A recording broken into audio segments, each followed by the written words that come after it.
Hi viewers, welcome to Politico's Divine Path channel. This is your Kavita. సూర్యోదయం కంటే ముందు మనల్ని పలకరించేది సుప్రభాతం. పూజ గదిలో కూర్చున్నప్పుడు భజనలు మనల్ని స్వామివారికి దగ్గర చేస్తాయి. అలాగే మనకి కష్టాలు ఎదురైనప్పుడు త్యాగరాజ కృతులు మనల్ని ఓదారుస్తాయి. పదకవిత పితామహుడు అన్నమయ్య కీర్తనలు మనకి స్వాంతన చేకూరుస్తాయి. కౌసల్యా సుప్రజా రామా పూర్వా సంధ్యా ప్రవర్తతే అని ఎంఎస్ సుబ్బలక్ష్మి గారు పాడిన పాటలు ఏల పాటలోకి మారితే అదివో అల్లదివో శ్రీహరివాసము అని అన్నమయ్య చేసిన గానం ఏల పాటలోకి మారితే ఎలా ఉంటుంది? అచ్చం మన విజిల్ విజార్డ్ శివప్రసాద్ గారి లాగా ఉంటుంది. సంగీత ప్రపంచాన్ని తన గానంతో మైమరపింపజేసిన బాలమురళీ కృష్ణ గారికి ప్రియ శిష్యుడైనటువంటి శివప్రసాద్ గారు ఆయనకి ప్రియ శిష్యుడిగా కళారంగంలోకి అడుగుపెట్టి పుట్టపర్తి సాయిబాబా గారి మీద ఉన్న భక్తితో అనేక రకాలైన గానాలతో ఆయనకి కృతజ్ఞత అంజలి చేసినటువంటి శివప్రసాద్ గారు ఇప్పుడు మనతో పాటు ఉన్నారు. ఆయన ఆధ్యాత్మిక ప్రపంచంలో సృష్టించిన ఏలపాటలు ఏమిటో ఇప్పుడు ఆయన అడిగి తెలుసుకుందాం.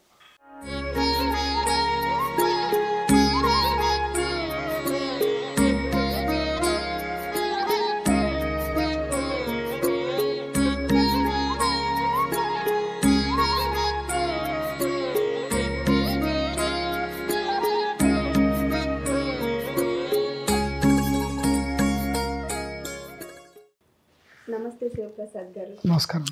సో చాలామంది ఈ వయలిన్స్ పియానోలు నేర్చుకుంటూ ఉంటారు, ఇన్స్ట్రుమెంట్స్ అంతా నేర్చుకుంటారు, వోకల్ నేర్చుకుంటారు, సంగీతం నేర్చుకుంటారు. మీకెందుకు ఈలతో పాట పాడాలని అనిపించింది? చాలామంది అడుగుతుంటారు, మొట్టమొదట అందరు వేసే ప్రశ్న ఇది. ఎందుకు ఏం ఇన్ఫ్లుయెన్స్ చేసింది మీకు? ఇన్ఫ్లుయెన్స్ ఏం చేసింది ఇలా పాట నేర్చుకోవడానికి, ఇలా పాటలు పాడడానికి అని అడుగుతూ ఉంటారు. కానీ నేను కూడా ఎప్పుడు అనుకోలేదు దీంట్లో ఇలా పాటలు పాడాలని కానీ, ప్రోగ్రామ్స్ ఇవ్వాలని కానీ, ఎవరైనా వింటారని కానీ కూడా ఏం తెలియదు. నేను హ్యాపీగా ఉండటం కోసం చిన్నప్పుడు రేడియోలో వచ్చేటువంటి పాటలు, గ్రామ్ఫోన్ రికార్డ్స్లో వచ్చేటువంటి ట్యూన్స్ అవి వింటూ, అప్పటికి మాకు ఏ పాడుతున్నామో ఏ రాగమో అవేం తెలియదు, సంగీత పరంగా ఏం తెలియకపోయినా కూడా నాకు మనసుకు హాయిగా అనిపిస్తోంది ఆ విజిల్తో అంటుంటే. మా ఇంట్లో మా బాబాయ్ గారు, మా అన్నయ్య విజిల్ చేస్తూ ఉండేవారు. వాళ్ళని చూసి నేను తెలియకుండానే రేడియోలో వచ్చే సాంగ్స్ అన్నీ ఇమిటేట్ చేయటం అలవాటు చేసుకున్నా. అది నాకు తెలియకుండానే అయింది. అట్లా మొట్టమొదటిసారిగా ఏ పాట అంటే ఆ పాట పాడటం.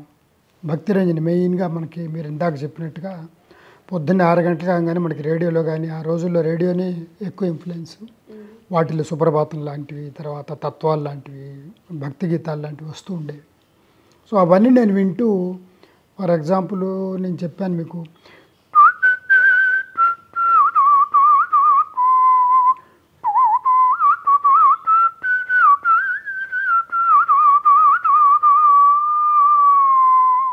ఇట్లా రాములు వారి కీర్తనలు, భక్తరామదాస్ కీర్తనలు, అలాగే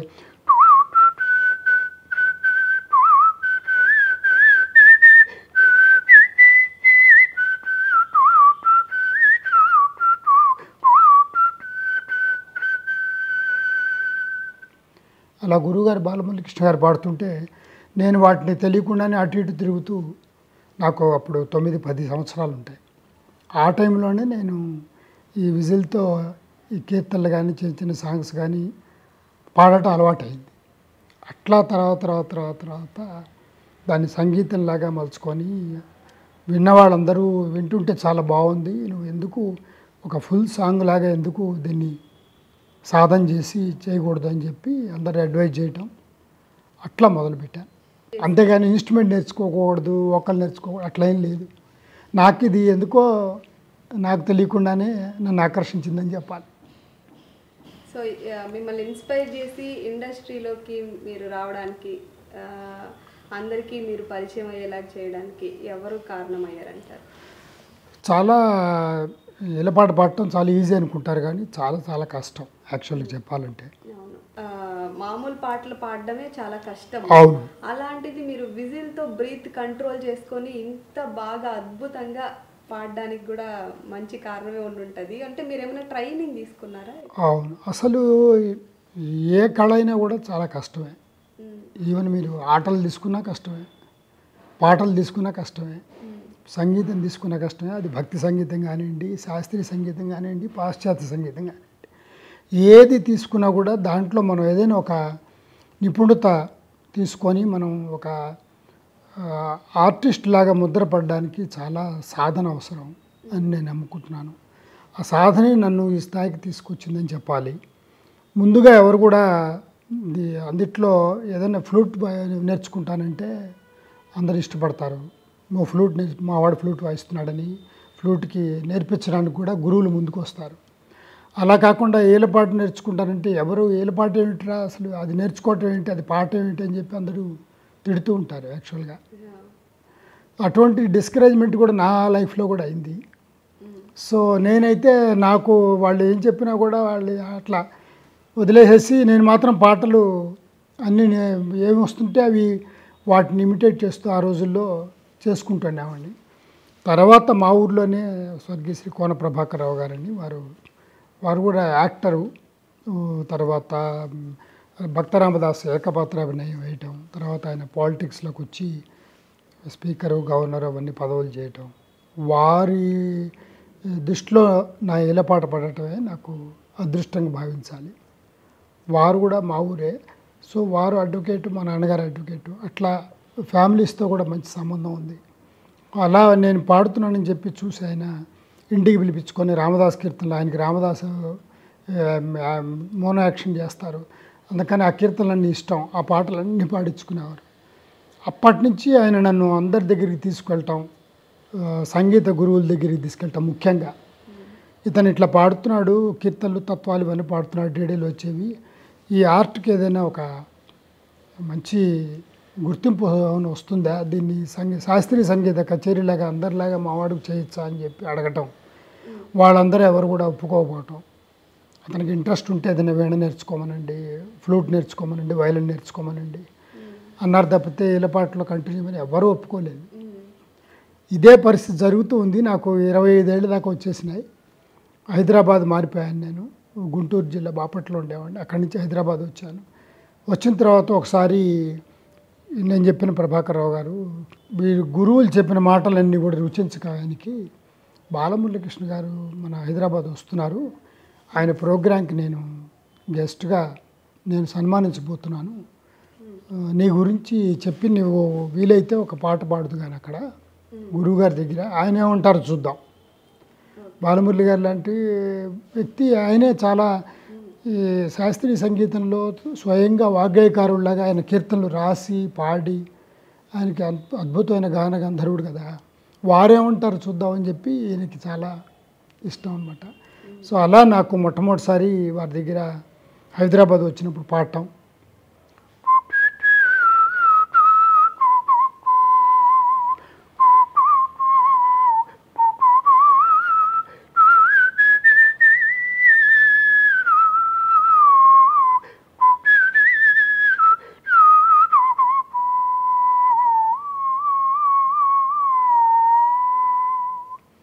ఇదొకటి పాడాను. తర్వాత గురువుగారు అన్నమాచార్య కీర్తనలు కంపోజ్ చేసి వారే సంగీతం చేసి కొన్ని కీర్తనలు టీటీడీ వారి ఆధ్వర్యంలో అప్పుడు రిలీజ్ చేయటం అయింది.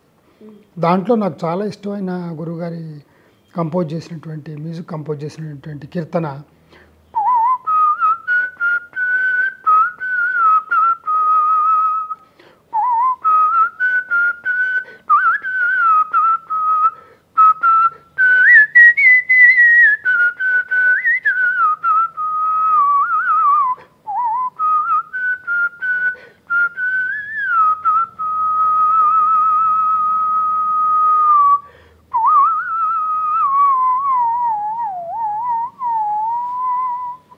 ఇటువంటి కీర్తనలు పాడేటప్పటికి ఆయన దగ్గర వారు ఇమ్మీడియట్గా లేచి నన్ను ఒక ప్రత్యేకమైన శిష్యుడిలాగా స్వీకరించి చెప్పటం, ఇతను త్వరలోనే మద్రాసు పిలిపించుకుంటాను, దీనికి శాస్త్రీయత, దీనికి కొంచెం టెక్నికల్గా కొంచెం నేను ట్రైనింగ్ ఇచ్చి చేస్తే కనుక ఇతను ఎన్ని గంటలైనా పాడగలుగుతున్నాడు. నాన్ స్టాప్గా కంటిన్యూషన్గా మేము వోకల్లో ఇన్స్ట్రుమెంట్లో ఎట్లయితే వాయిస్తున్నారో అట్లా ఈ విజిల్లో వస్తుంది. దీన్ని చక్కగా ఒక కచేరీ చేసే స్థాయికి తీసుకురావచ్చు అని చెప్పి వారు ఇది నువ్వు ఇదే చెయ్యి నీకు మంచి పేరు వస్తుందని చెప్పి ఆశీర్వదించటం. అట్లా మద్రాసు వెళ్ళటం, గురువుగారి దగ్గర మొట్టమొదటిసారిగా పరిచయం జరిగింది. ఆ విధంగా వారు గుర్తించారు. సో మీకు ఆ అనుభూతి ఎలా అనిపించింది sir? First time Balamurali Krishna గారు మిమ్మల్ని గుర్తించినప్పుడు ఇన్ని రోజులు పడిన కష్టం. చాలా చాలా ఆశ్చర్యం కూడుతున్నటువంటి ఆనందం. ఎందుకంటే సభలో చెప్పినా కూడా నేను ఇతన్ని ప్రత్యేక శిష్యుడిగా తీసుకుంటున్నాను, తప్పకుండా పిలుస్తానని చెప్పినా కూడా నాకు అయితే నమ్మకం లేదు. ఎందుకంటే బాలమురళీ కృష్ణ గారు ఎక్కడ, మనం ఎక్కడ, వారు ఎప్పుడు పిలవాలి, ఉరికిన సభా మర్యాద కోసం అట్లా అంటూ ఉంటారు అని చెప్పి అనుకునేవాడిని. కానీ 10-20 రోజులు తిరగకుండానే నాకు ఉత్తరం రావటం వారి దగ్గర నుంచి. వారు 15-20 రోజుల పాటు నేను మద్రాసులోనే ఉంటున్నాను, నీకు వీలైతే తప్పకుండా రా అని చెప్పడం, ఉత్తరం రాయటం. ఆ రోజులు అన్ని లెటర్స్, ఈ మొబైల్ ఫోన్స్ అవన్నీ ఏం లేవు కదా. సో ఆ విధంగా నేను వారి దగ్గరికి చేరటం, వారు బాగా ప్రోత్సహించటం, ఇంట్లో వాళ్ళందరికీ పరిచయం చేసి, నేను ఎక్కడో హోటల్లో ఉంటే కూడా తీసుకొచ్చి గురువు గారు వారింట్లోనే పెట్టుకొని ఒక గురుకుల పరంపరలాగా గురువు దగ్గరే ఉండి సేవ చేసుకుంటూ ప్రాక్టీస్ చేయటం, సాధన చేయటం ఇట్లా చేసేవాడిని. కానీ గురువుగారు చాలా రోజులు కూడా అసలు ఏమి దీని గురించి మాట్లాడేవాళ్ళు కాదు. మరి అది ఏంటి నాకు అర్థం ఇది కాదు. అయ్యో ఏం నేర్పట్లేదు ఏంటి గురువుగారు అనుకునేవాడిని, నాలో నేనే పాడుకుంటూ ఉండేవాడిని. అట్లా ఒకరోజు వచ్చి పొద్దున్నే, అబ్బాయి నీకు ఏమేమి వచ్చో ఒక్కొక్కటి కొంచెం పాడుతూ ఉండు, నేను వింటానన్నారు. అప్పుడు పాడుతున్నప్పుడు రేపు సాయంత్రం మన ఇంటికి నా ఫ్రెండ్స్ వస్తారు, వాళ్ళ దగ్గర ఒకటి ఏదైనా పాడు, వాళ్ళు నా ఫ్రెండ్స్ బాగుంటుంది అన్నారు. సరే గురుగారు అన్నాను. అంటే వాళ్ళు నెక్స్ట్ డే ఈవినింగ్ 5గురు వచ్చారు. వచ్చి టీవీలు కాఫీలు అన్నీ అయిపోతూ నన్ను పిలిచారు. శివప్రసాద్ని పిలిచి వాళ్ళని పరిచయం చేస్తూ, నాకేం తెలియట్లేదు, పరిచయం చేస్తూ నన్ను ఏది కొంచెం 1-2 సాంగ్స్ పాడన్నారు, కీర్తనలు పాడన్నారు. అప్పుడు నాకు వచ్చినటువంటి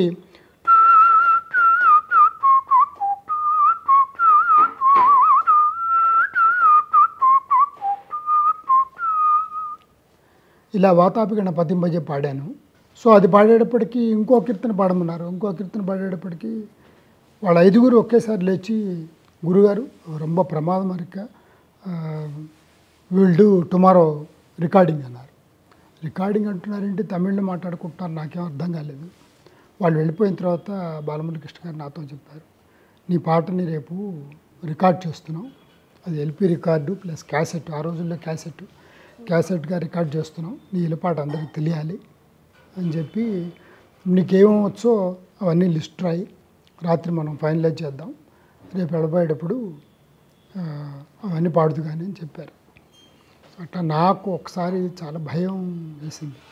రికార్డింగ్ అంటున్నారు, మనకేం ఎక్స్పీరియన్స్ లేదు, కరెక్ట్గా పాడాలి అని చెప్పి చాలా భయంతో ఉన్నాను.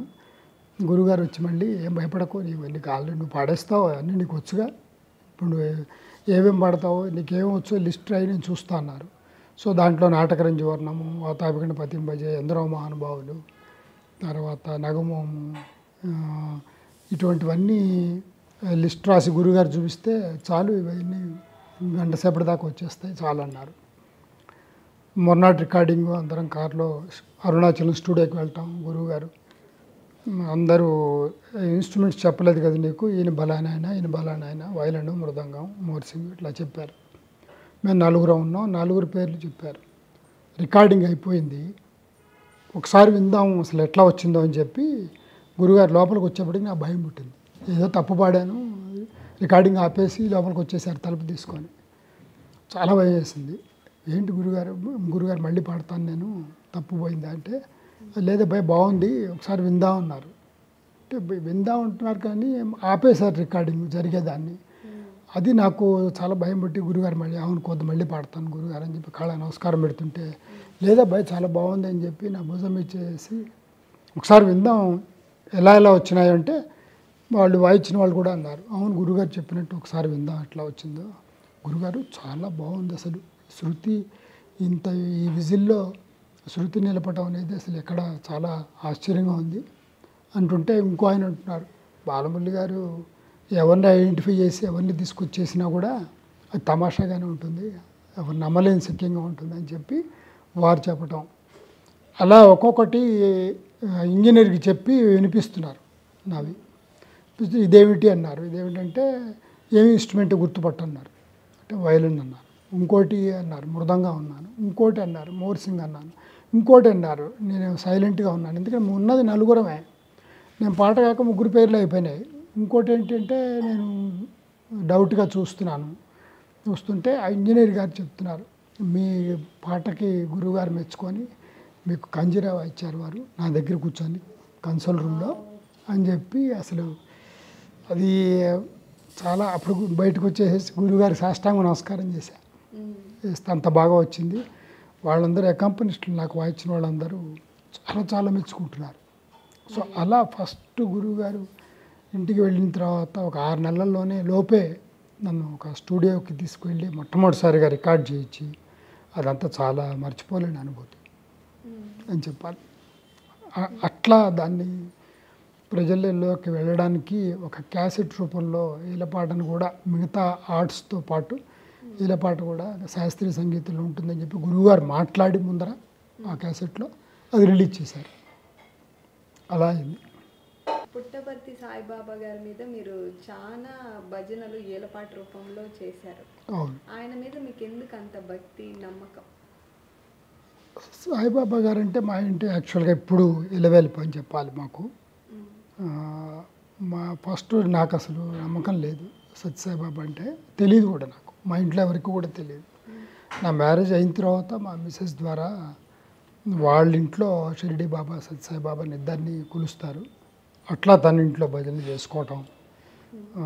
నాకు భజనలు అంటే ఇష్టం ఉండదు, వద్దని చెప్పినా కూడా వెళ్ళేస్తాను. నేను బయటకు వెళ్ళిపోగానే తను భజనలు పాడుకోవటం, నలుగురిని పిలిచి జయించటం అట్లా చేస్తుంది. తర్వాత ఒకసారి నేను ఒక శాస్త్రీయ సంగీత కచేరీ, కర్ణాటక కచేరీ హైదరాబాద్ రవీంద్ర భారతిలో పాడుతుంటే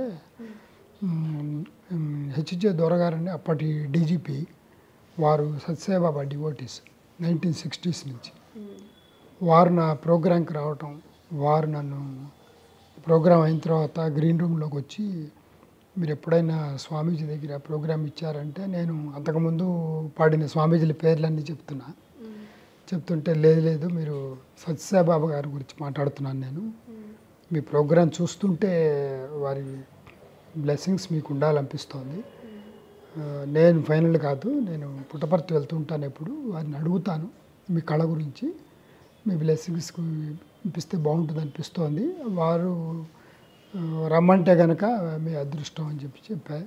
సరే అని చెప్పి నమస్కారం పెట్టాను. సో వారు పుట్టపర్తి వెళ్ళటం, సత్యసాయిబాబా గారికి ఏదో కచేరీ పరీవ్ సుల్తానా గారు పాడుతుంటే వీరు వెళ్ళి చెప్పటం, వాడు నాకెందుకు తెలియదు తీసుకురా అని చెప్పటం ఆయన.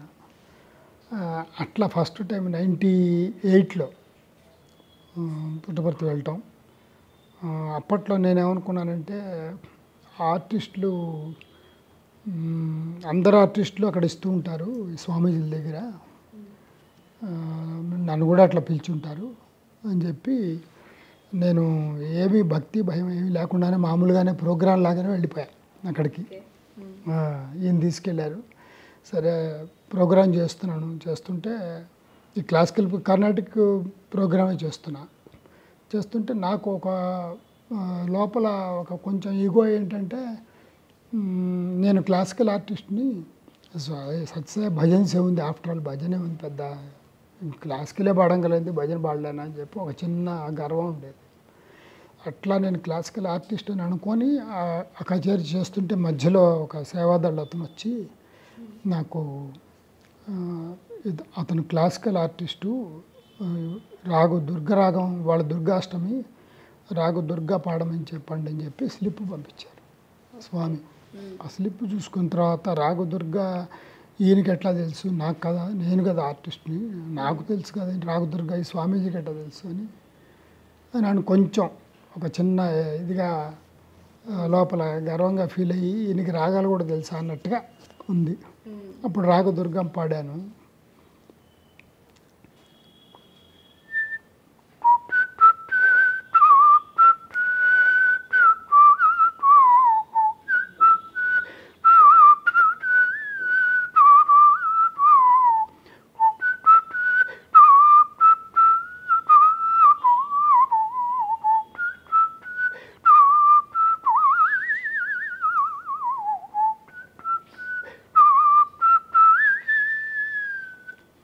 ఇలా ఒక 15 నిమిషాలు పాడి తబలా సితారు అందరం ఆర్టిస్టులంతా చాలా 1,00,000 మంది ఉన్నారు. అంతా చప్పట్లతో మారుమోగిపోయింది. అంటే నేను చాలా గొప్పగా ఫీల్ అవుతున్నా కూడప్పటికి. అప్పుడు స్వామి సృష్టించి నాకు మెడలో ఈ గార్లాండ్ వేశారు. ఈ పెద్ద గొలుసు వేశారు సత్యసాయిబాబా గారు. సో అప్పుడే వెళ్ళబోయే ముందరే ఎవరో చెప్పారు, మీకు స్వామి దగ్గర పాడితే బంగారం గొలుసు వేస్తారు, బంగారం ఉంగరం ఇస్తారని ఇట్లా చెప్తున్నారు. సో నేను ఎట్లయినా బంగారం గొలుసు కొట్టేద్దాం ఆయన దగ్గర మనం పాడి అని చెప్పి మాత్రమే దానికోసం వెళ్ళినట్టుగా వెళ్ళా. నేను అనుకున్నట్టుగానే ఆయన సృష్టించి బంగారం గొలుసు వేశారు 98లో. దాని తర్వాత మళ్ళీ 12 సంవత్సరాలు ఎప్పుడు పుట్టపర్తికి వెళ్ళటం కానీ స్వామి గురించి మాట్లాడటం కానీ ఎక్కడ లేదు. అది కూడా ఒక ప్రోగ్రాం లాగా చేశానని ఫీల్ అవుతున్నా. అలా తర్వాత నేను అమెరికా వెళ్ళాను 2008లో. 7లో 8లో వెళ్ళాను, 10లో వెళ్ళాను, 12లో వెళ్ళాను, ఒక 5-6 సార్లు వెళ్ళాను. ఆ 8లో వెళ్ళినప్పుడు పిట్స్బర్గ్ టెంపుల్లో, బాలాజీ టెంపుల్లో ప్రోగ్రామ్ ఇస్తున్నాను. ఒక మీలాంటి 2 సిస్టర్స్ నా దగ్గరికి వచ్చి వాళ్ళు సాయిరామ్ సాయిరామ్ అంటున్నారు. సాయిరామ్ అంటే నేను చెప్తున్నా, మీరు షిరిడి బాబా అంటే లేదు సత్యసాయి బాబా డివోటీసు. సో చాలా బాగుంది, అమేజింగ్ ఆర్ట్, మీకు చాలా బాగుంది, మీరు పాడుతుంటే చాలా బ్రహ్మాండంగా ఉంది, అన్నమాచార్య కీర్తనలని పాడారు, బాగుంది, చాలా థ్యాంక్స్, మాధవ రిక్వెస్ట్ అన్నారు. ఏంటంటే మీరు సాయి భజన్స్ విజిల్లో పాడితే రికార్డు చేసేదన్నా చేస్తే బాగుంటుందంటే, భజన్స్ నాకు ఇంట్రెస్ట్ లేదండి, నేను భజన్స్ పాడను, మీకు కావాలంటే జాగరా కీర్తనలు అవి పాడతాను అని చెప్పి నన్ను. అవును జాగరా కీర్తనలు అవన్నీ విన్నాం మేము, బాబా గారు సత్యసాయి బాబా గారు కూడా పాడతారు, కీర్తనలు పాడతారు, భజన్స్ పాడతారు, మీరు వినుంటారంటే నాకు తెలియదు ఆయన భజన్స్ ఆయన పాడతారా అన్న. అంటే లేదు మా దగ్గర చాలా సీడీస్ ఉన్నాయని చెప్పి వాళ్ళందరూ ఇవ్వటం నాకు అవి. విన్న తర్వాత అయినా నేను మీకు కీర్తనలు కావాలంటే చెప్పండి చేసిస్తాను. ఇండియా వెళ్ళిన తర్వాత భజన్స్ మాత్రం ఇష్టం లేదు, ఎందుకంటే చాలా ఖర్చు అవుతుంది, అది ఖర్చు అని ఆడప్పటికీ ఎంత ఖర్చు అయినా మేము ఇస్తా ఉన్నారు. సో అప్పుడు నా మైండ్ అంతా వీళ్ళేదో సాయిబాబా డివోటీస్ పిచ్చోళ్ళలాగా ఉన్నారు, వీళ్ళ దగ్గర డబ్బులు తీసుకుందాం అని చెప్పి అట్లా పోయింది మైండ్. అలా పోయి 2 లక్షలు అవుతుందండి అన్న, ఒప్పుకోరలే అని.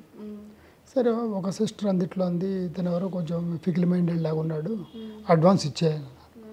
వాళ్ళు పర్స్ తీసేసి $5,000 చెక్కు రాసేసి ఇచ్చేసారు, స్టార్ట్ చేయండి అని. అది ఒకటి నాకు మిరకల్ అని చెప్పాలి.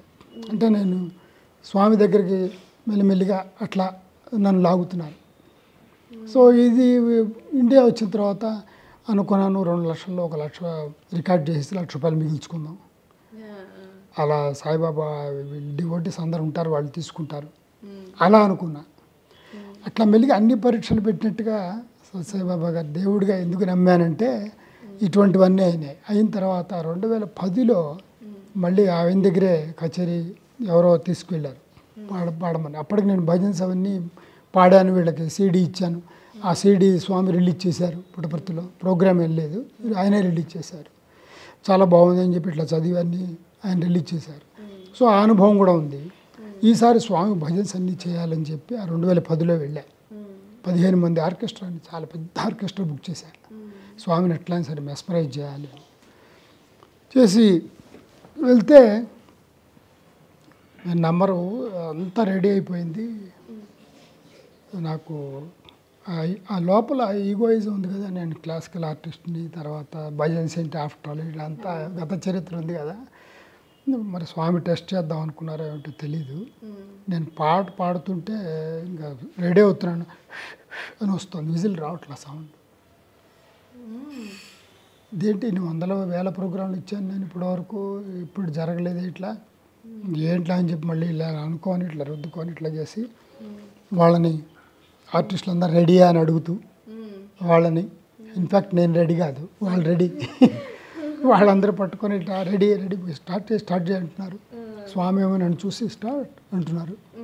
అనగానే మళ్ళీ అంటుంటే మళ్ళీ ఇలా వస్తుంది. అరే అంతా వెయిటింగ్ అంతా 75,000 రోజులు 1 lakh దాకా డివోటీస్ అంతా. అది గురు పూర్ణిమ రోజు. పైగా గురు పూర్ణిమ అంటే చాలా పెద్ద పండగ అక్కడ. గురుస్థానంలో ఉన్నారు వారు, గురువులు కాబట్టి.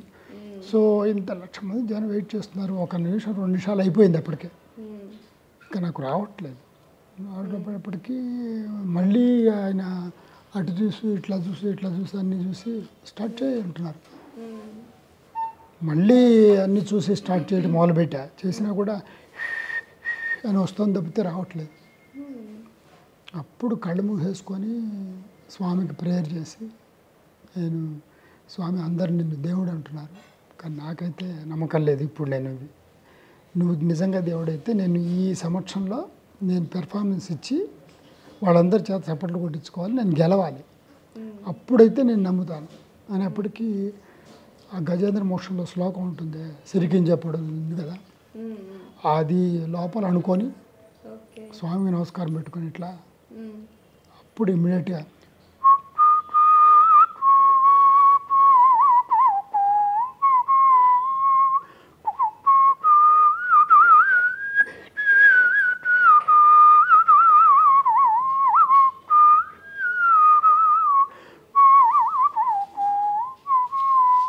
ఇంద్ర మహానుభావులు పాడాను. తర్వాత ఆయనకి ఇష్టం వచ్చినటువంటి భజనలు కొన్ని ఉన్నాయి.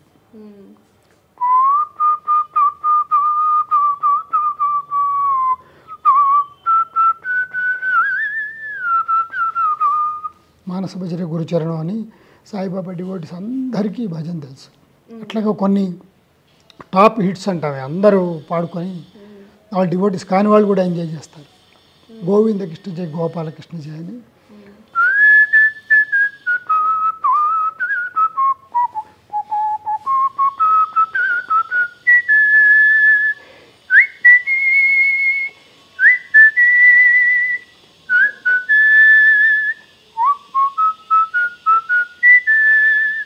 ఇట్లా గోవిందకృష్ణ జయ భజన పాడాను. తర్వాత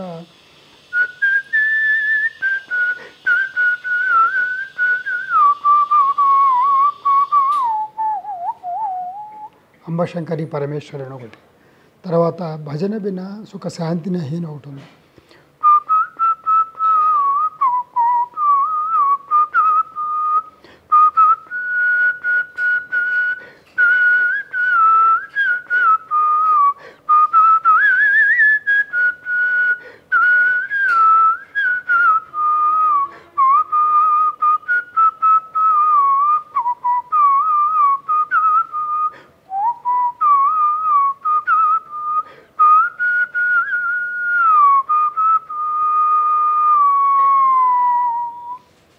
ఇవన్నీ భజన్స్ అని పాడి నాతో పాటు అందరు పాడుతున్నారు. లాస్ట్లో స్వామి కూడా పాడారు. అది ప్రేమ ముందిత మనసే కహో అని ఒక దర్బార్ కన్నడ రాగంలో వస్తుంది.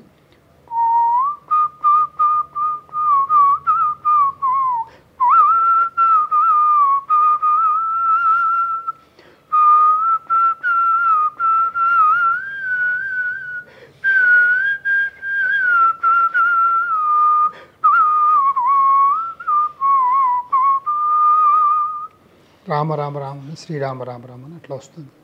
సో అది పాడేటప్పటికి అందరూ చప్పట్లతో మారుమోగిపోయింది. స్వామి పాద నమస్కారం ఇచ్చారు. మళ్ళీ సృష్టించి స్వామి లాకెట్తో ఉన్నటువంటి గొలుసు ఇది వేశారు మెడలో. సో అలా స్వామికి దగ్గర అయ్యి తర్వాత వారి భజన్స్ కూడా బాగుండటంతో ఆర్కెస్ట్రా వాళ్ళందరికీ నేర్పించడం. అప్పుడు ఇంట్లో భజన్స్ పెట్టినా కూడా నేనేం అనకపోవటం, ఇలా మార్పు వచ్చింది నాలో.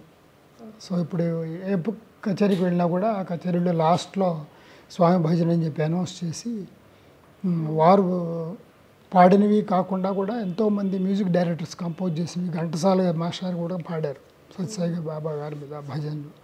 సో అట్లా అందరూ కంపోజ్ చేసినవి దాంట్లో బాగా అందరికీ వచ్చినవి పాడుతుంటే భక్తులందరూ కూడా నాతో పాటు కోరస్ ఇచ్చేవాళ్ళు. ఎక్కడికి వెళ్ళినా కూడా 500 మంది 1000 మంది కోరస్ ఇచ్చేవాళ్ళు. అదొక మంచి రెస్పాన్స్ అనుభూతిలాగా ఉంది. సో అలా స్వామితో పరిచయం అంటే నిజంగానే పుట్టపర్తి సాయిబాబా ఖచ్చితంగా నమ్మాల్సి వస్తుంది. ఈరోజు వరకు నాకు చాలా అనుభవాలు జరిగినాయి. ఇది ఒక్కటే కాకుండా అంటే ఒక మానవ రూపంలో దైవ రూపం. కరెక్ట్. అంటే రాముడు కృష్ణుడు అవతారాలు ఎలా ఉన్నాయో మా గురువుగారు ఇంటర్వ్యూలో చెప్పారు. రామావతారం కృష్ణ అవతారం ఎట్లా ఉందో సత్యసాయి అవతారం అలా వచ్చిందని చెప్పి చెప్తుంటారు. ఇంకా ఎవరైనా కూడా సత్యసాయిబాబా గారిని చాలామందిని నేను చూశాను. స్వ అనుభవంతోనే అందరూ ఆయనకి దగ్గర అయ్యారు. ఎంతోమంది కొన్ని కోట్ల మంది జనం ఉన్నారు, కొన్ని కోట్ల మంది భక్తులు ఉన్నారు. మరి ఎందుకు అందరూ కాలేదంటే వాళ్ళకి ఆ ప్రాప్తం ఉండాలి, యోగం ఉండాలి అని అనుకోవాల్సి వస్తుంది.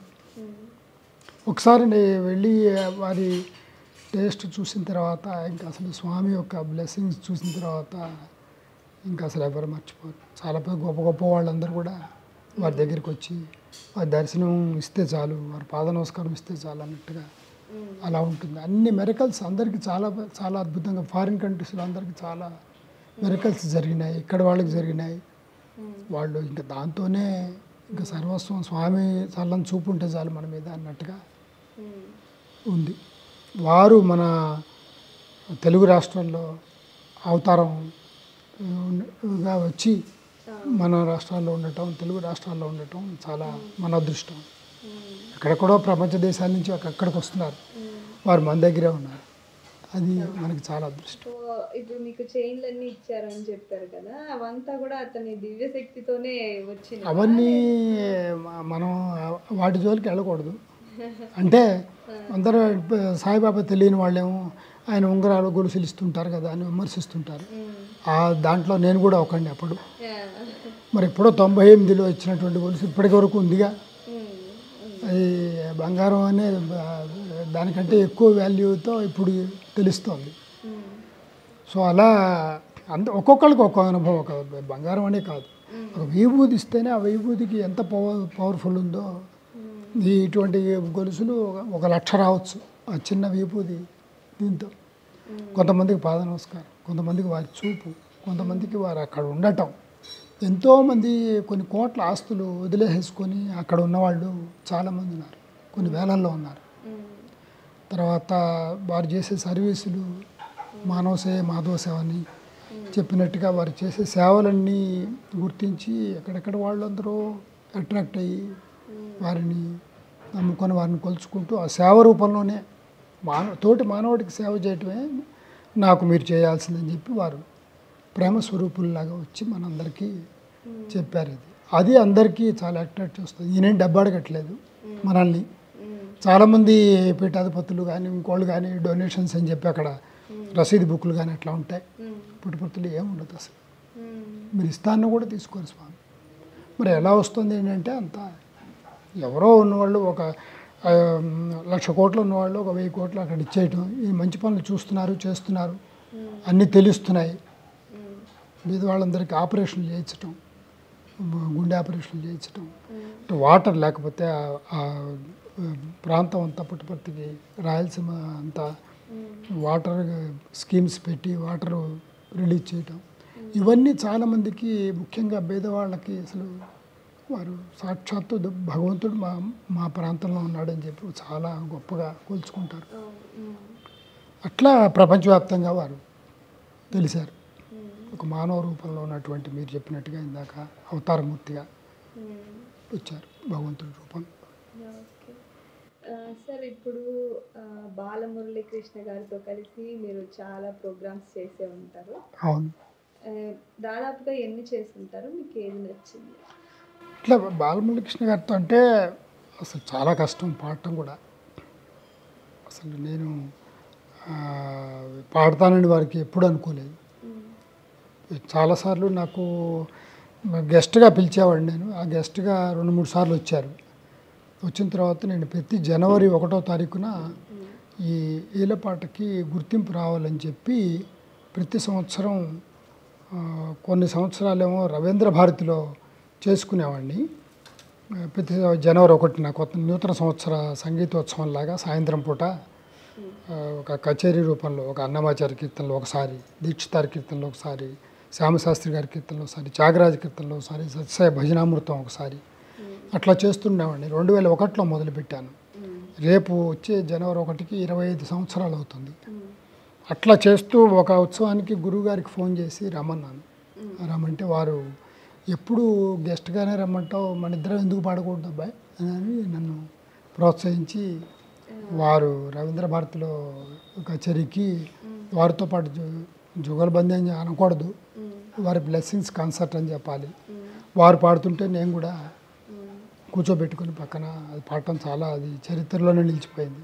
ఒకటేమో కంజీరా వాయించారు నాకు, రెండేమో వారితో కలిసి పాడాను. ఈ రెండు అసంభవం అసలు, అలా జరిగినాయి, చాలా అదృష్టంగా. అలాగే పుట్టపర్తి కూడా గురువుగారిని తో పాటు నేను వెళ్ళి అక్కడ కూడా ఇద్దరం కలిసి పాడిచ్చారు నా చేత. సో ఇవన్నీ అంతేగాని బాలమురళి గారితో మనం అక్కడ పాడగలం. అప్పుడు రవీంద్ర భారతిలో నా చేత అనిపించారనమాట. హిందోళ రాగంలో అందరికీ తెలిసినటువంటి సామజవరగమన.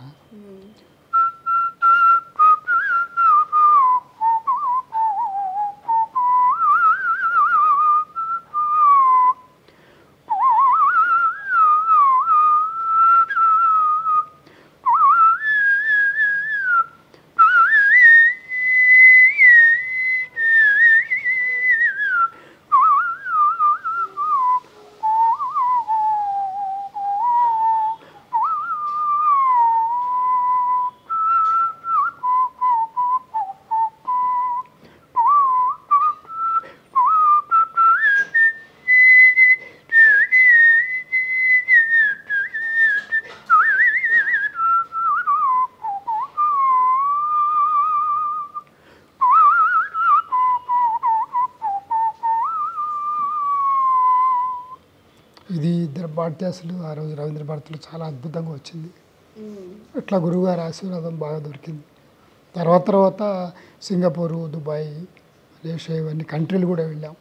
గురువుగారితో పాటు ప్రయాణం చేయటం చాలా అద్భుతమైన ఒక సంగీతం అనే కాకుండా కూడా వారు ఒక కచేరీకి కావాల్సినటువంటి సాంప్రదాయాలు, తర్వాత టెక్నిక్స్, కొన్ని మెళుకువలు అటువంటివి అందరూ నచ్చే పాటలు పాడాలి. ఎక్కడికి వెళ్తుంటే దాని సందర్భాన్ని తీసుకొని పాడాలి.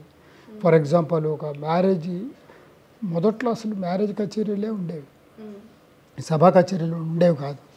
పెళ్ళిళ్ళు జరుగుతుంటే ఎవరిదన్నా విద్వాంసుని పెట్టి కచేరీ పెట్టేవాళ్ళు. అప్పుడు ఈ పెళ్ళిళ్ళకి సంబంధించినటువంటి త్యాగరాజ కీర్తనలు చాలా ఉన్నాయి.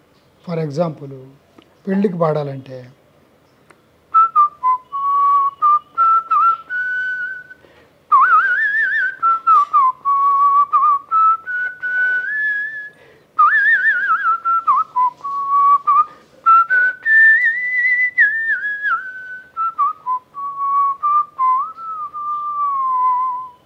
సొగసు చూడతరమా, ఇటువంటివన్నీ పెళ్ళిళ్ళలో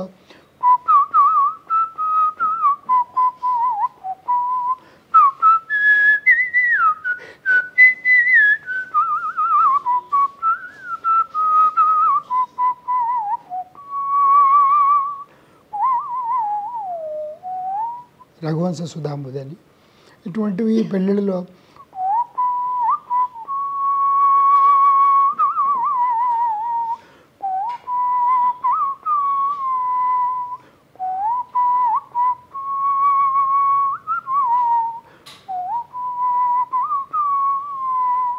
సీతా కళ్యాణమే వైభోగమే అట్లా సెలెక్ట్ చేసుకోవాలని చెప్పి గురుగారు బాగా చెప్పేవారు. అది కార్పొరేట్ ఈవెంట్ ఉందనుకోండి, దానికి సంబంధించినటువంటి కీర్తనలు, ఒక వెస్టర్న్, ఒక త్యాగరాజ కీర్తనలోనే వెస్టర్న్ కొన్ని సాంగ్స్ ఉన్నాయి, అటువంటివి ఎంచుకోవటం. మ్యారేజ్ అయితే మ్యారేజ్ ఓరియంటెడ్ సెలక్షన్ సాంగ్స్ చేయటం, అవన్నీ బాగా చెప్పేవారు ఆయన. సో ఆయనతో ప్రయాణం చేయడం అనేది ఒక అదృష్టం. సో మీరు చాలా వేదికల పైన చాలా ప్రోగ్రామ్స్ చేసి ఉంటారు, కానీ మీకు అతి కష్టంగా అనిపించింది ఏది? కష్టమే లేదు, అన్ని ఇష్టంతోనే పాడాను. కాకపోతే ఏంటంటే కొన్ని మెమరబుల్ ఉంటాయి మనకి. వీళ్ళు మెచ్చుకోవాలి, వీళ్ళు మెచ్చుకున్నారే మనకి అని చెప్పి అట్లా ఉంటుంది. అట్లా 2-3 సందర్భాల్లో అయింది. ఒకటేమో 1982లో ఇందిరాగాంధీ గారి ఇంట్లో ఢిల్లీలో ఆవిడ దగ్గర ప్రోగ్రాం, వారి ఇంట్లోనే, అదొకటి. రెండోది పివి నరసింహారావు గారి ఇంట్లో ఉగాది రోజున ఉగాది ఉత్సవం ఆయన వారింట్లోనే చేస్తూ ఉంటారు. జర్నలిస్టులు పిలిచి, మీడియా వాళ్ళందరినీ పిలిచి చేస్తూ ఉంటారు. ఆ విధంగా అక్కడ గంటన్నర ప్రోగ్రాం అవ్వటం. ఈ రెండు ఒక అయితే ఇంకోటి అమెరికా వెళ్ళినప్పుడు ఎక్స్క్లూజివ్గా ఓన్లీ ఫారినర్స్ దగ్గర పాడటం. అది ఒక విధంగా ఛాలెంజ్. ఫారినర్స్ దగ్గర పాడటం, వాళ్ళ దగ్గర come September music, good boy ugly music ఇవన్నీ పాడాను. ఫారిన్ ప్రోగ్రామ్స్ ఫారినర్స్ దగ్గరికి వెళ్ళినప్పుడు క్యాన్సాస్ సిటీలో, ముఖ్యంగా యుఎస్లో ఒక ఫ్రెండ్ అరేంజ్ చేశారు. అక్కడ ఏం పాడాలో స్టేజ్ దగ్గరికి వెళ్ళినప్పుడు ముందు రోజు నుంచే నేను ప్లాన్ చేసుకుంటున్నా. ఈ రఘువన్ సుధాంబుది ఒకటి, తర్వాత కమ్ సెప్టెంబర్ ఒకటి, గుడ్ బై అగ్లీ ఒకటి, వాళ్ళకి బాగా తెలుసు. అవన్నీ ఓల్డ్, ఎప్పుడో 50-60 ఇయర్స్ బ్యాక్, 100 ఇయర్స్ కూడా ఉందేమో మనకు తెలీదు. నాకు తెలిసే 50 ఏళ్ల క్రితం అవన్నీ.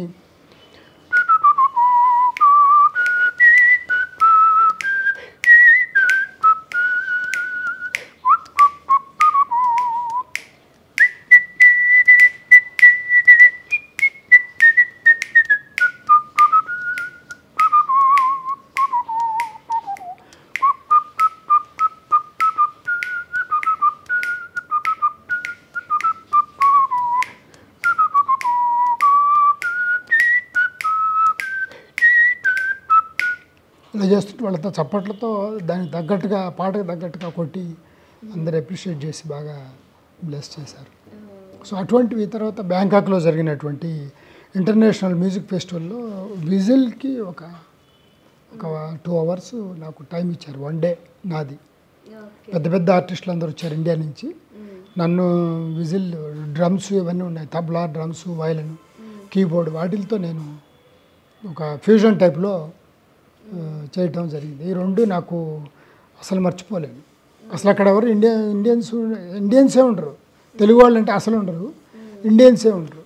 సో అటువంటి చోట్ల దీనికి మంచి గుర్తింపు వచ్చింది. తర్వాత మెయిన్ పేపర్స్లో whistle wizard mesmerises the audience అని చెప్పి పెద్ద హెడ్డింగ్స్ అవన్నీ చాలా బాగా వచ్చాయి. సార్ ఇప్పుడు ఇది అంటే ఈ వృత్తిని చాలామంది ఎంచుకోరు. ఎందుకు అంత కష్టమా ఇది? కష్టం అంటే మొట్టమొదటిలోనే చెప్పాను, మనకి ఇంట్రెస్ట్ ఉంటే దేని మీద అయినా కూడా దాని మీద సాధన చేస్తే కానీ ఒక పట్టాన కాదు. మామూలుగా పాడేవాళ్ళు చాలామంది ఉన్నారు, విజిల్ చేసేవాళ్ళు కూడా నేను ఒక్కనే కాదు, చాలామంది ఉన్నారు. వాళ్ళందరూ కూడా ఎక్కువ మంది వాళ్ళకి ఇష్టమైన పాటలు పాడుకోవటం, ఈ ప్రోగ్రామ్స్ ఇద్దాము ఇట్లా ఎవరు వింటారని అట్లా అనుకోకుండా, నేను ఫస్ట్లో ఎట్లా అనుకున్నాను చిన్నప్పుడు అట్లాగే వాళ్ళ కోసం వాళ్ళ ప్యాషన్గా పాడుకోవటం, సీరియస్గా తీసుకొని ఆర్కెస్ట్రాతో కరెక్ట్గా పాడాలి అని అట్లా ఎవ్వరు అనుకోరు. అట్లా చేయాలంటే కూడా చాలా సాధన, కష్టపడాలి.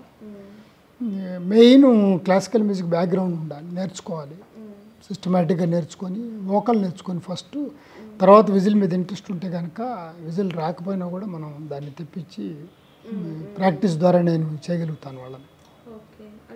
అంటే మీరు ప్రాక్టీస్ ఇప్పిస్తున్నారు అంటే మీ దగ్గర శిష్యులు 20 మంది దాకా ఉన్నారు. కొంతమంది ఆడపిల్లలు కూడా చేసి ప్రోగ్రామ్స్ చేస్తున్నారు. అటువంటి కొంతమంది ఇంట్రెస్ట్ వాళ్ళు బాగా ఉన్నారు. చాలామంది ఇళయరాజా సాంగ్స్, తర్వాత ఈ రెహమాన్ సాంగ్స్, మ్యారేజ్ సాంగ్స్ పాడుకుంటూ ఉంటారు వాళ్ళు. వాళ్ళు గెట్ టుగెదర్స్ జరిగినప్పుడు, తర్వాత కాలేజెస్లో, స్కూల్స్లో యాన్యువల్గా ఉన్నప్పుడు అప్పుడు ఎలా చేస్తారు విజిల్ అంటే తమాషాగా ఒకటి ఫుల్ సాంగ్ పాడుతున్నాడు కాబట్టి అట్లా వాళ్ళు అక్కడ వరకే ఆగిపోయారు.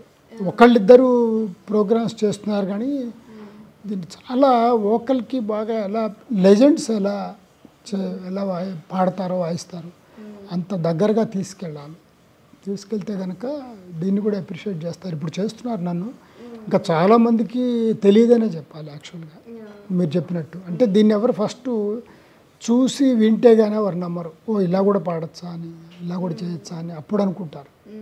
అంతేగాని మామూలుగా మీరు వెళ్ళి విజిల్ లైన్ అంటే ఎవరితో అంటే ఉపాధి అవకాశాలు ఎంతవరకు ఉండొచ్చు? అసలు ఉండవు. ఉపాధి అవకాశాలు ఉంటాయని ఎక్స్పెక్ట్ చేయకూడదు అసలు. ఇది ఎక్కడన్నా కాలేజీలో, స్కూల్లో కానీ అన్ని సిలబస్ ఉంది, ఏం లేదు కదా. నువ్వు మాస్టర్ చేస్తే దీంట్లో డెఫినెట్గా నా దాంట్లో నాకు ప్రొఫెషనలిజంగా వచ్చింది. ఇది ప్రొఫెషనలిజం అయిపోయింది. అంటే అందరు అప్రిషియేట్ చేయటం, వాళ్ళని కార్పొరేట్ వాళ్ళ కంపెనీ వాళ్ళకి ఫండ్స్ ఉంటాయి, వాళ్ళు పిలవటం, మ్యారేజెస్లో దేనికో ఏదో సాంగ్స్ పెట్టే బదులు ఇతను పెడదాం, ఇతను ఒక 10,000 ఇద్దాం, ఒక 20,000 ఇద్దాం, అట్లా అలా అలా అలా నాకు డిమాండ్ వచ్చింది. ఇది ఎవరు చేయలేని మనం చేయాలని వాళ్ళు పెళ్ళిళ్ళలో కూడా ఒక మ్యారేజ్లో చూసిన వాళ్ళు ఇంకో 10 మంది పెట్టడం, ఒక కార్పొరేట్ ఈవెంట్ చేస్తే ఇంకో 10 మంది చెప్పటం, వాళ్ళు ఇది బాగుంటుంది ఎవరు చేయరు అతను ఒక్కడే ఉన్నాడని చెప్పటం, అట్లా నాకు పేరు వచ్చింది. మీకు ఎలా అనిపించింది ఈ జర్నీ అంతా? అంటే ఈ వీళ్ళ పాటతో మీరు ఫేమస్ అవ్వడం కానీ, లేదంటే అందులో ఒక సాటిస్ఫాక్షన్ కానీ, రెమ్యూనరేషన్, ఇంకా అన్ని పరంగా మీకు ఎట్లా అనిపించింది? 100% సాటిస్ఫాక్షన్. ఎందుకంటే నాకు ఇప్పుడు 69 ఇయర్స్ అయిన, నేను 12th ఇయర్న స్టార్ట్ చేశాను. నాకు 12th ఇయర్, నాకు 12 సంవత్సరాలు ఉండగా నేను దాదాపు 25-30 సంవత్సరాలు వచ్చేదాకా నాకు దీని మీద డబ్బులు ఇవ్వటం కానీ అట్లా ఏం లేదు. నాకు నేను ప్యాషన్గా పాడటం, నలుగురికి దీన్ని తెలియపరచాలి. ఫ్రెండ్స్ అందరు బాగా ఎంకరేజ్ చేసేవాళ్ళు.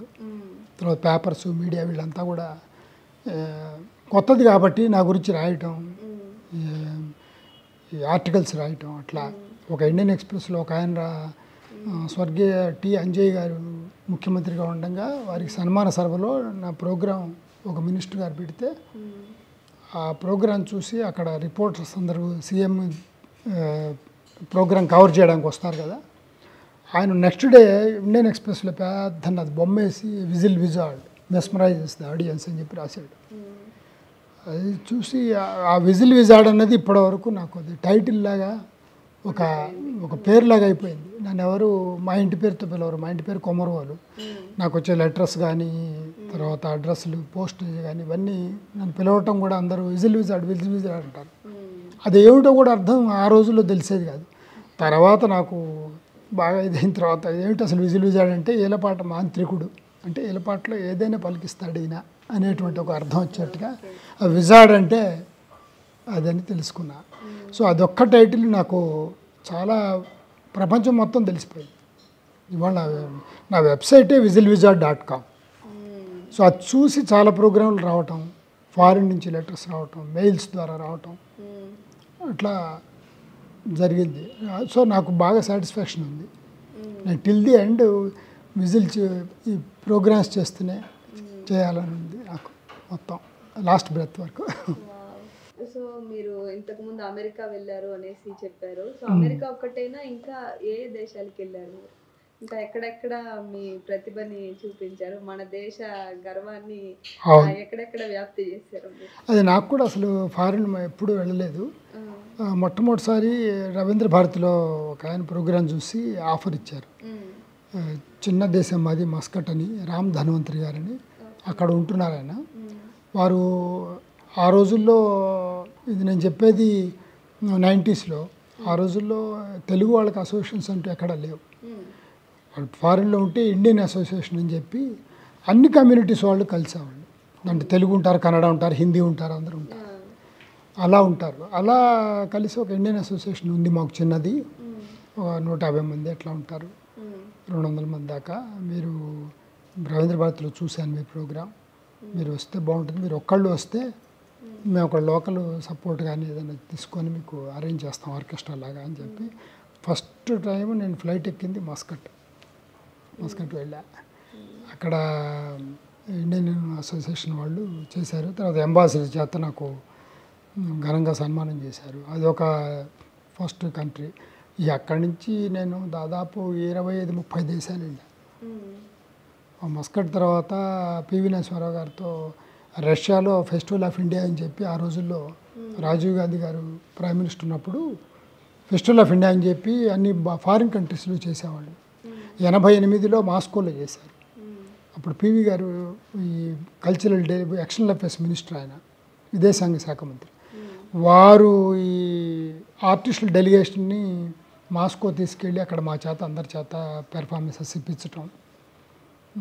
ఒక 500 మంది ఆర్టిస్టులు ఇండియా నుంచి వెళ్ళి అక్కడ 15 రోజుల పాటు మేమంతా ప్రోగ్రామ్స్ చేయటం. అక్కడ ఆర్టిస్టులతో కలిపి అక్కడ ట్యూన్స్ కూడా నేను విజిల్లో ప్రాక్టీస్ చేసి అప్పటికప్పుడు ఇద్దరం కలిసి ఇవ్వటం, అక్కడ ఆర్టిస్టులు నేను. అది ఒక చాలా ఎక్స్పీరియన్స్. దాని తర్వాత నేను లండన్ వెళ్ళాను, సింగపూర్ వెళ్ళాను, మలేషియా, దుబాయ్, ఆస్ట్రేలియా, జపాన్ ఇవన్నీ వెళ్ళాను.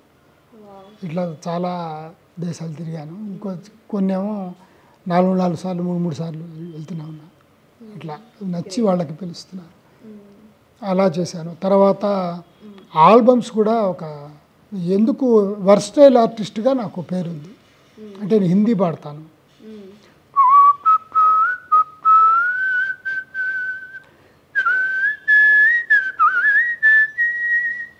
ఇట్లా ఫిలిం సాంగ్స్ అదొకటి పాడతాను హిందీ, తర్వాత తమిళ్ పాడతాను, కన్నడ పాడతాను.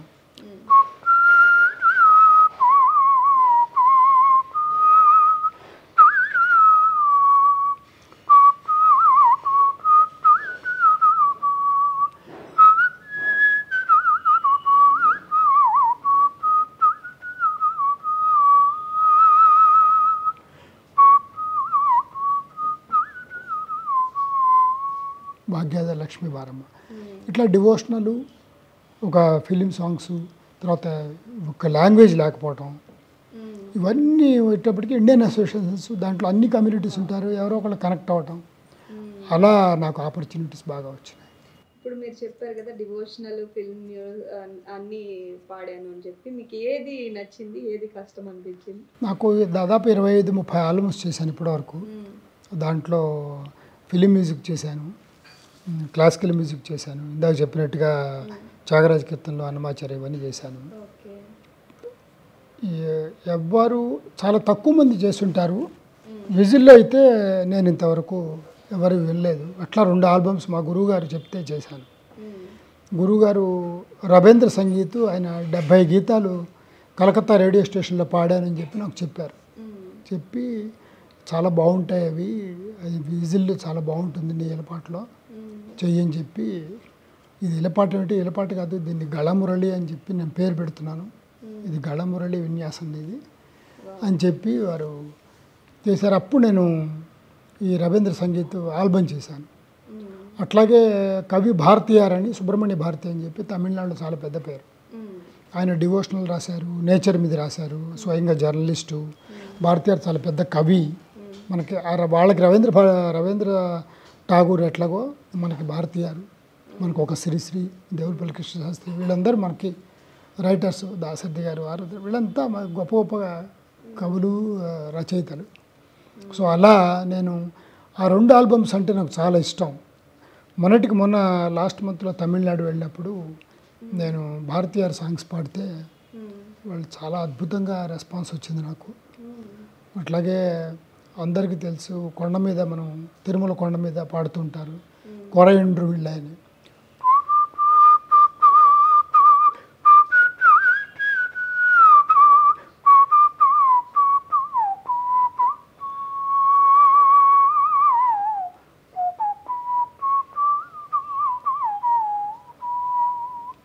ఎంఎస్ సుబ్బలక్ష్మి గారు పాడారు ఇది.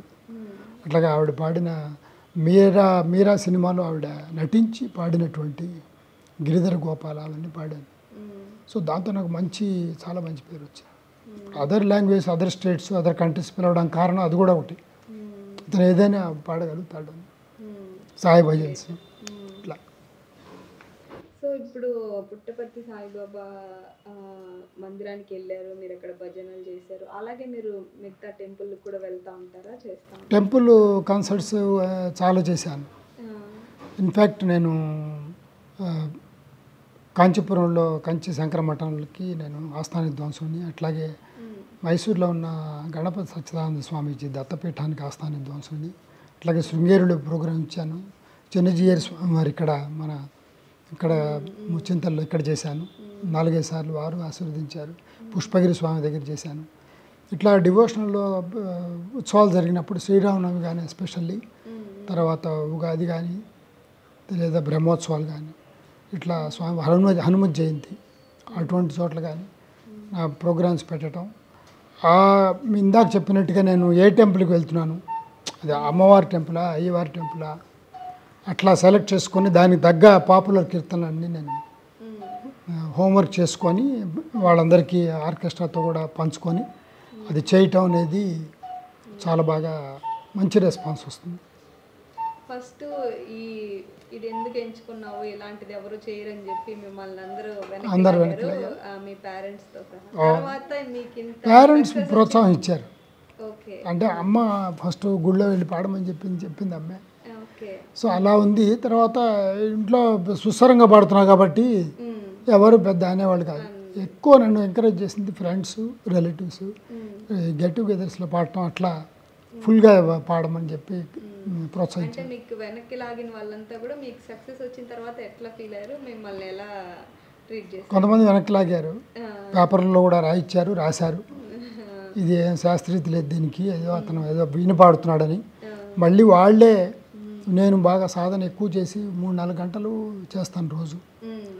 చేసి ఆ అవుట్పుట్ వెళ్ళిన తర్వాత అరే ఏంటి అతను అట్లా చెప్పాడు, ఇతను చాలా అద్భుతంగా పాడుతున్నాడు, రాగం పాడుతున్నాడు, స్వరం వేస్తున్నాడు, కీర్తన పాడుతున్నాడు, ఇంకేం కావాలని చెప్పి వాళ్ళే మళ్ళీ అదే పేపర్స్లో మళ్ళీ ఇతను సిస్టమేటిక్గా నేర్చుకొని పాడుతున్నాడు, బాలమురళీ కృష్ణ దగ్గర ట్రైనింగ్ తీసుకున్నాడు అని చెప్పి వాళ్ళే మళ్ళీ రాయటం. అది చూసినప్పుడు అవే నాకు మెట్లులాగా అనిపించినాయి. ఒక్కొక్కళ్ళు వెనక్కి లాగినప్పుడు లేదు మనం ముందుకు వెళ్ళాలని మనకి కసి, ఒక సాధన, దానికి అది నేను పాజిటివ్గా తీసుకున్నా. అదే నెగటివ్గా తీసుకునేటైతే అక్కడే ఇంకెవరు వినర్లేమని అని చెప్పి ఆగిపోయేవాడిని. అలా కాకుండా వాళ్ళు మనకు అనవసరం, మనం ఏదో చేసుకుంటూ ఉందాం అట్లా ప్రాక్టీస్ చేయడంతో బాగా నాకు అవన్నీ మెల్లిమెల్లిగా పోయినాయి. ఒక సంపూర్ణ ఆర్టిస్ట్ లాగా వచ్చాను. ఇప్పుడు కన్సర్ట్స్ 2 hours 3 hours కన్సర్ట్స్ వస్తున్నాయి, నాకు బాగా demand. Thank you so much sir, మాకు మీ విలువైన సమయాన్ని మా కోసం కేటాయించారు. ఈ పొలిటిక్ మీడియా ద్వారా ఈ కొత్త కళని, ఏలపాటు ప్రక్రియని అందరికి పరిచయం చేసినందుకు వారి యాజమాన్యానికి, మీకు అందరికీ నమస్కారం. Thank you so much sir. So చూశారు కదా, పట్టుదల ఉంటే ఎంతైనా ముందుకు వెళ్ళచ్చు. ఎవరు ఎంతమంది వెనక్కి లాగినా కూడా మన గోల్ మనకి ముందుండాలి, దాని మీదే మన ధ్యాస ఉండాలి.